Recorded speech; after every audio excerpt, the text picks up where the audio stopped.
Good evening, fellow listener. Tonight's story comes from a time and place where the line between life and death was fragile and often feared, where the dead were not always gone and burial was not always the end.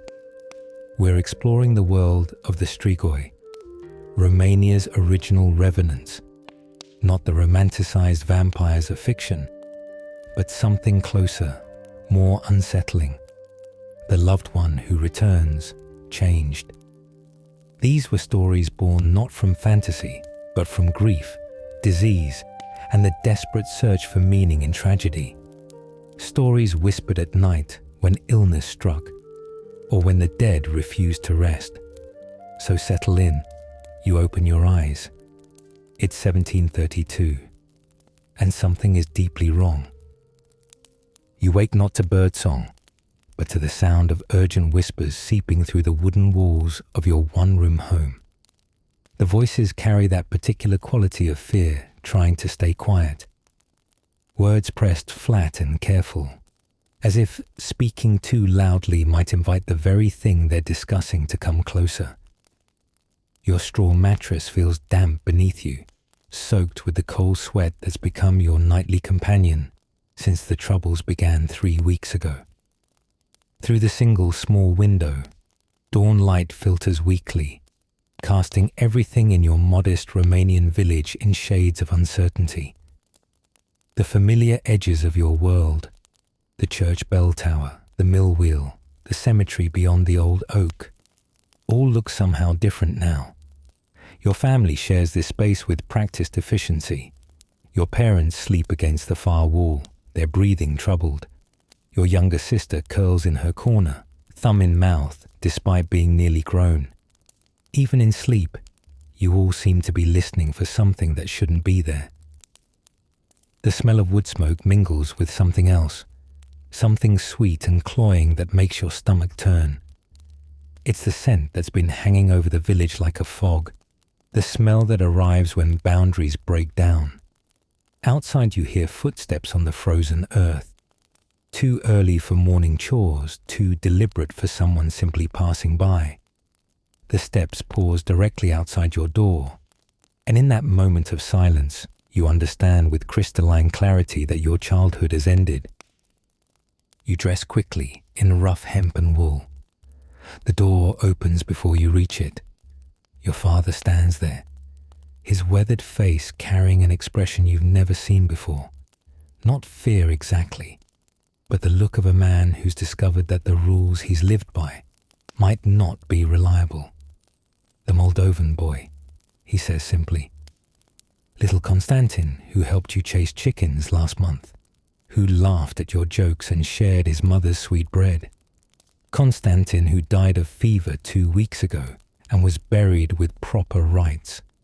Konstantin, who, according to frantic whispers, has been seen walking the village paths at night."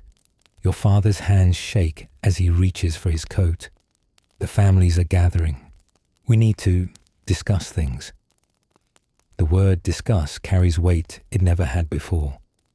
This is about the most fundamental boundary of all, the one between the living and the dead, and what happens when that boundary starts to blur.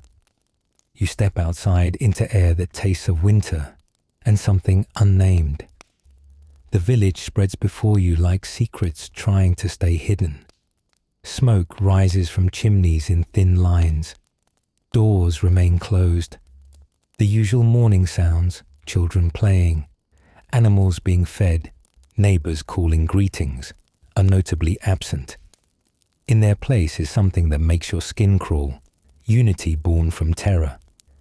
Everyone moving with careful deliberation, everyone listening for the same dreaded sounds, everyone bound by shared understanding that their world has cracked. The Moldovan house sits at the village's edge like a monument to grief that's taken an unnatural turn. Even from a distance, you can see the family huddled in their doorway. 3 figures who've learned that losing a child is terrible, but losing a child who won't stay lost is something else entirely. The gathering forms around the ancient well, with organic inevitability. 37 souls create a rough circle, and everyone unconsciously keeps their distance from the dark opening, as if something might emerge to join the conversation uninvited. Georg the blacksmith speaks first, his voice carrying the authority of a man whose work with fire and metal has taught him to respect divisions between elements. 3 families now, he says, counting on thick fingers. The Moldovans, the Petrescus, the Ionescus, all lost children in the past month. All report disturbances. The word hangs in the air like acrid smoke. Disturbances is a careful word, chosen by people who understand that some things become more real when spoken aloud. Elena Petrescu steps forward, her face pale as morning mist.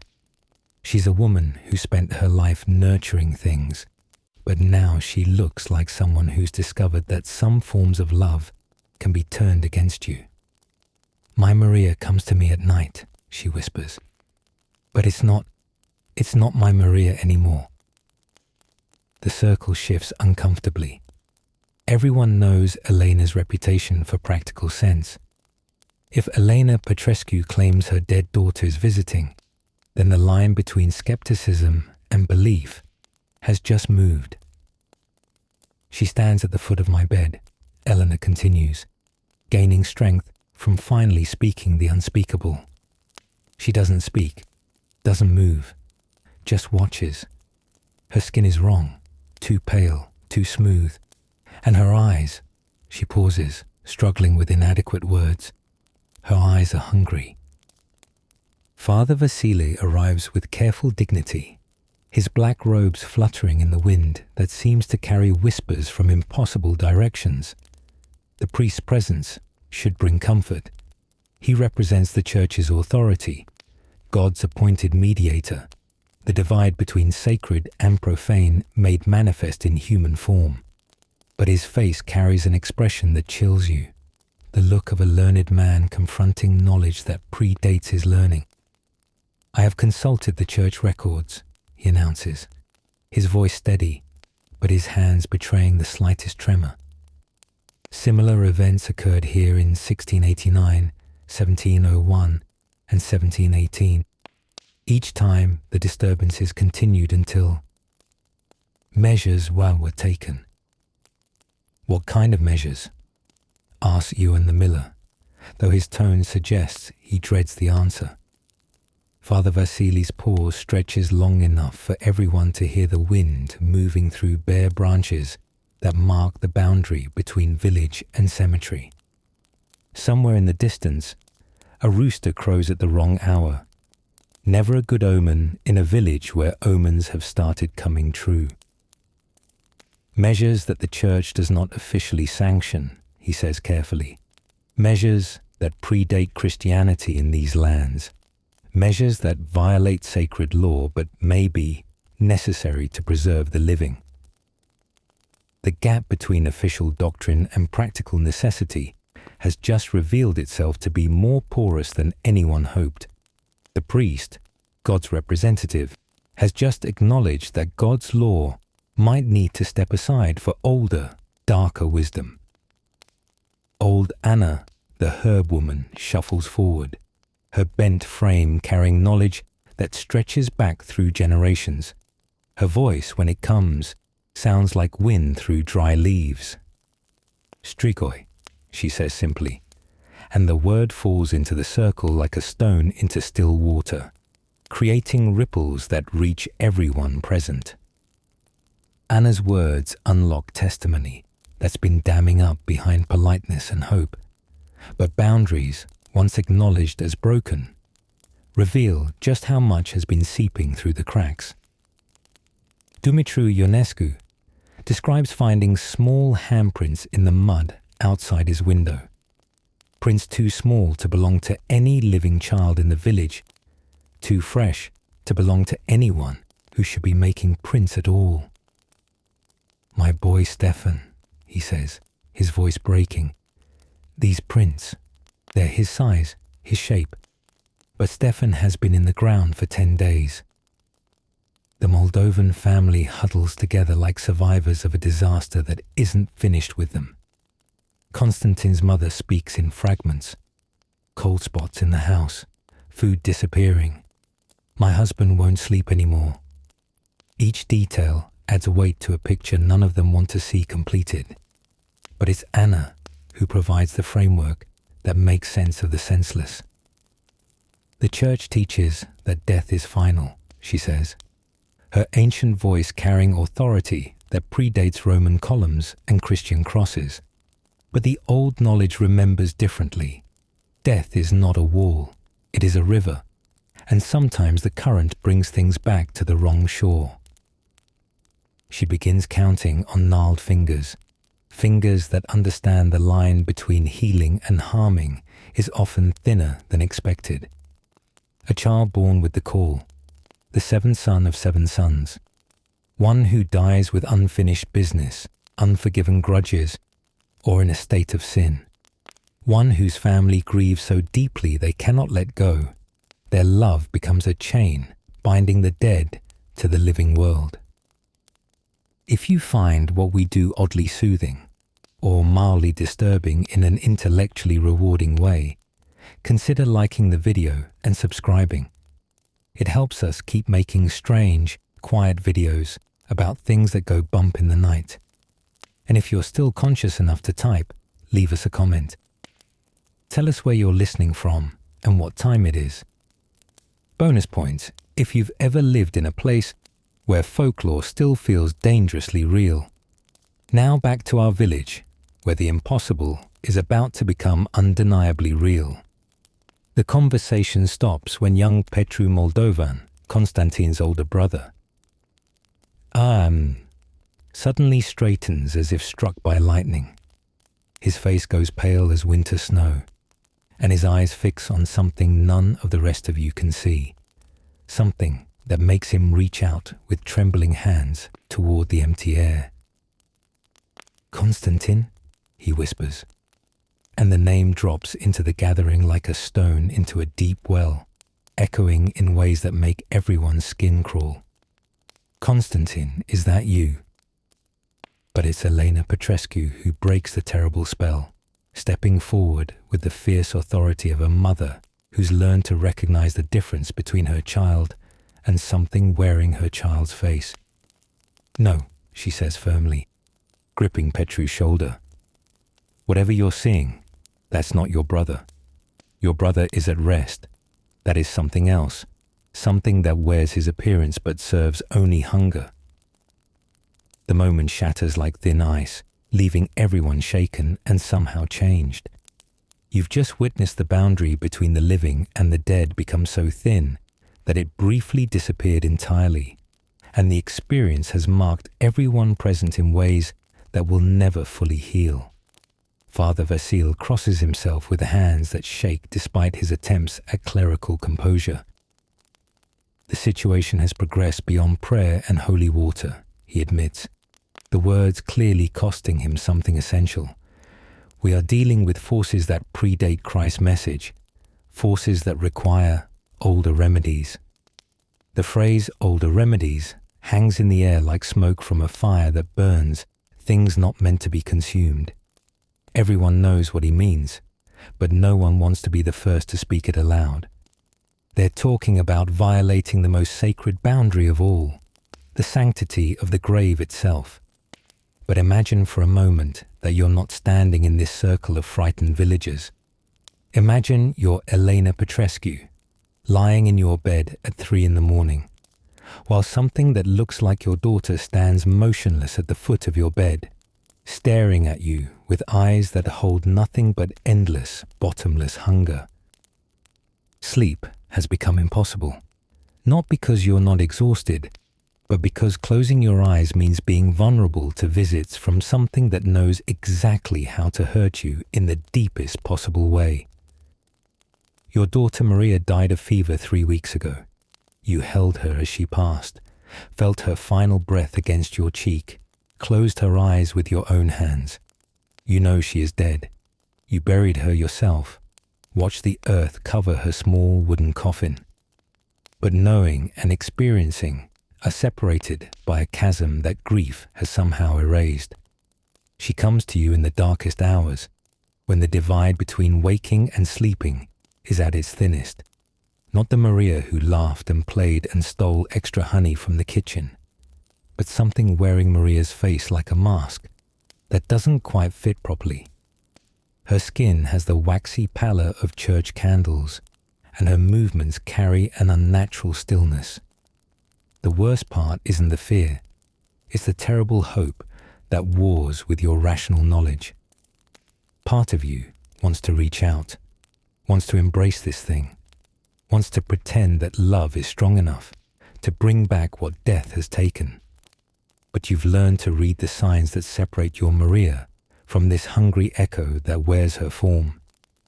Your Maria's eyes held warmth, curiosity, the bright spark of a child discovering the world. This thing's eyes hold only appetite, not for food or comfort, but for something essential that you possess and it desperately needs. When it looks at you, you feel something being pulled from deep inside. You realize with growing horror that your love, your inability to let go, might be exactly what's keeping this thing tethered to the world. Back in the circle, Anna's voice cuts through the growing panic like a blade through tangled rope. The dead who return are not evil by choice, she explains. They are trapped between worlds, unable to move forward because something holds them to this side of death's river. Sometimes it is their own unfinished business, but more often it is the living who create the chains. Love that will not let go. Grief so deep it tears holes in the fabric that separates the worlds. Her gnarled finger points toward the cemetery, visible beyond the bare branches of the oak tree. To free them, and to protect ourselves, we must help them cross the boundary they cannot cross alone. We must cut the chains that bind them, even if those chains are forged from love itself. The solution she describes is ancient, practical, and utterly horrifying. They must dig up the bodies of the children and perform the rituals that will release their spirits. It means violating the most sacred of boundaries, treating the graves of their own children as sources of contamination that must be cleansed. Father Vasili's face goes through a complex series of expressions: horror, resignation, grim determination. The Church cannot officially sanction such actions, he says carefully, but neither can it stand by while the living suffer from forces beyond its ability to address. I will look the other way, and I will pray for all our souls. But imagine if you were not a terrified villager facing an impossible choice. Imagine if you were Constantine himself, 7 years old, dead of fever, confused and frightened by the strange state between life and death, where he finds himself trapped. Nothing makes sense. You remember being sick, remember the fever, remember your mother's cool hand and her voice singing lullabies that seemed far away. You remember darkness and then waking up, but not in your bed.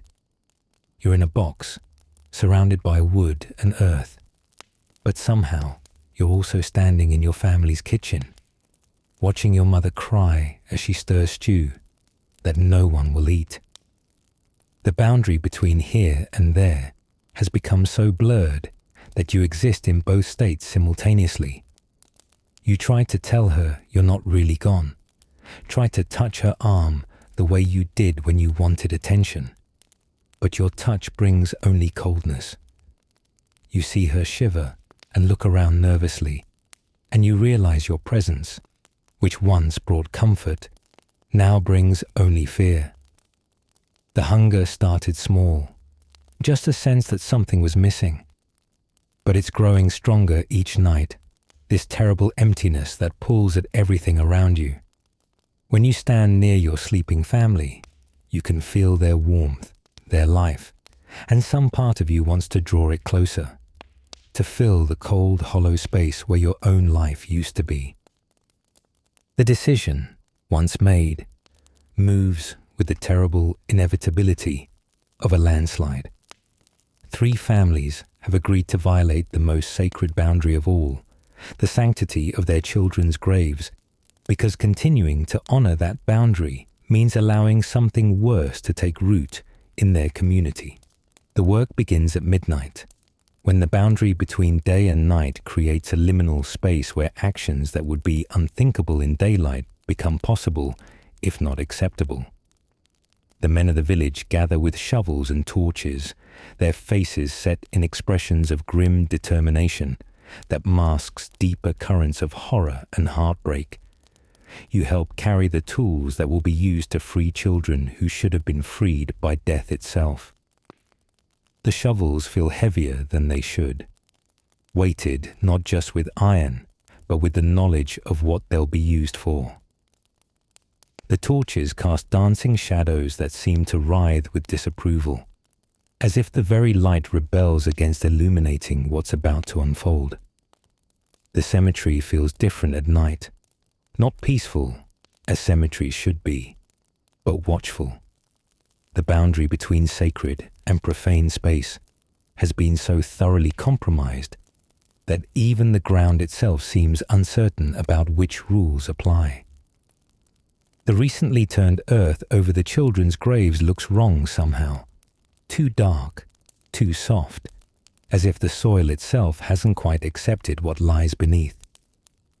Father Vasile leads prayers in Latin, words that create a thin shield of sanctity around an action that violates everything those words traditionally protect. The boundary between blessing and curse becomes academic when the stakes are the spiritual freedom of children and the safety of the living.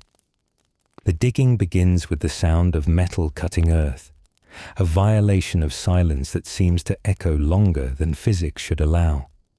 Each shovelful reveals the terrible necessity of what they're doing. The soil comes up too easily, as if the earth itself wants to give up its unwilling prisoners. When Constantine's small coffin emerges from the ground, carried by hands that shake with more than physical exertion, the moment feels suspended between realities. Inside the coffin, Constantine's body tells a story that makes everyone present understand why the old knowledge was preserved through generations of secrecy and whispered warnings. His small form shows none of the decay that death should have brought. His skin maintains the pink flush of health. His hair appears to have grown since burial. And most disturbing of all, his lips are stained with what looks disturbingly like fresh blood. Anna's voice cuts through the horror with the practical authority of someone who's seen such things before and knows what must be done. The boundary between life and death has been blurred, she explains as she begins the ritual that will restore it. We must make it clear again, sharp again, final again. The ancient procedures she follows predate Christianity, but work within its framework. A careful threading of pagan wisdom through Christian mercy. A wooden stake carved from hawthorn, blessed by Father Vasile's reluctant prayers, is placed over the child's heart, not in violence, but in finality. The act is performed with tears, with love, with the terrible understanding that sometimes the greatest kindness requires the appearance of cruelty. The moment the stake finds its mark, something changes in the air itself. The oppressive weight that has hung over the village for weeks suddenly lifts, as if a held breath has finally been released. The boundary between the world of the living and the world of the dead snaps back into place, with an almost audible sense of relief. Constantine's mother, Elena Moldovan, weeps as she watches the ritual that will send her son where he should have gone weeks ago. But her tears carry release rather than fresh grief. She finally understands that letting go isn't betrayal, but the deepest form of love. The gift of allowing the dead to be truly at peace. The same ritual is performed for Maria and Stefan, each family participating in the terrible kindness of helping their children cross the boundary that love had prevented them from crossing alone. With each completion, the village feels more like itself again, the air clearer, the shadows less watchful. As dawn approaches, the graves are refilled and consecrated anew. Father Vasile performs final rites with an authority restored by actions that technically violated his training, but fulfilled his deepest calling: the protection of his flock from forces beyond conventional understanding. The boundary between official doctrine and practical necessity has been successfully navigated, leaving everyone changed but intact. The children are finally, truly at rest. The living are finally, truly safe. And the community has learned something profound about the spaces between love and letting go, between honoring the dead and allowing them their peace. Walking home through streets where the air tastes clean for the first time in weeks, you understand something fundamental about boundaries. They exist not to separate us from what we love, but to protect both sides from the damage that occurs when love refuses to recognize the difference between holding on, holding back. The Strigoi stories persist today, not because vampires still haunt Romanian villages, but because the human struggles they represent remain unchanged. We still face the pain of letting go. We still struggle with grief that refuses to accept finality. We still live in communities where one family's private suffering can become everyone's problem. In our age of social media and global connection, the metaphor feels more relevant than ever. How do we honor our dead without being haunted by them? How do we love without trapping those we love? Good night, fellow traveler. Rest peacefully knowing that the strongest walls are often invisible, and the deepest love sometimes requires the courage to respect the spaces that keep us safe from each other's deepest needs. Sweet dreams from a village that learned to honor both the living and the dead by understanding the sacred boundary that allows each to exist in peace.